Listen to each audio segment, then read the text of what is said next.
A Taliban spokesperson said the man was killed at a crowded sports stadium in southwestern Farah province. The father of the victim shot the man 3 times during the execution. A later statement from the Taliban spokesperson said, "Dozens of the group's leaders attended the shooting. It comes weeks after judges were instructed to fully enforce Sharia law." The Taliban's supreme leader Haibatullah Akhundzada issued the edict last month, ordering judges to impose punishments that may include public executions, public amputations, and stoning. However, the exact crimes and corresponding punishments have not been officially defined by the Taliban. While several public floggings have been carried out recently, including that of a dozen people before a crowded football stadium in Logar province last month, it marks the first time the Taliban have publicly acknowledged carrying out an execution. According to their spokesperson Zabihullah Mujahid,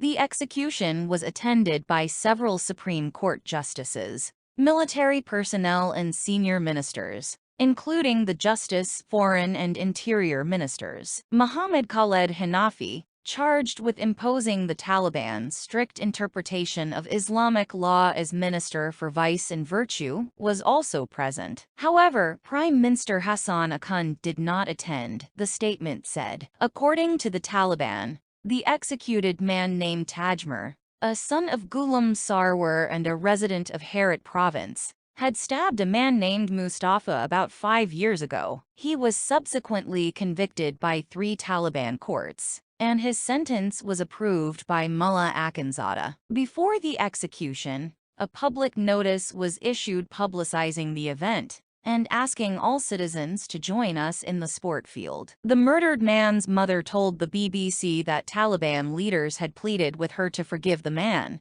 but she had insisted upon his execution. "Taliban came to me and begged me to forgive this infidel," she said. "They insist me to forgive this man in sake of God. But I told them that this man must be executed and must be buried the same as he did to my son. This could be a lesson to other people," she added. "If you do not execute him, he will commit other crimes in the future." During their rule from 1996 to 2001, the Taliban were condemned for regularly carrying out punishments in public, including executions at the National Stadium in Kabul. The Taliban vowed that they would not repeat the brutal repression of women. Since they seized power, women's freedoms have been severely curbed, and a number of women have been beaten for demanding rights. At present, no country has recognized their new government, and the World Bank has withheld around $600 million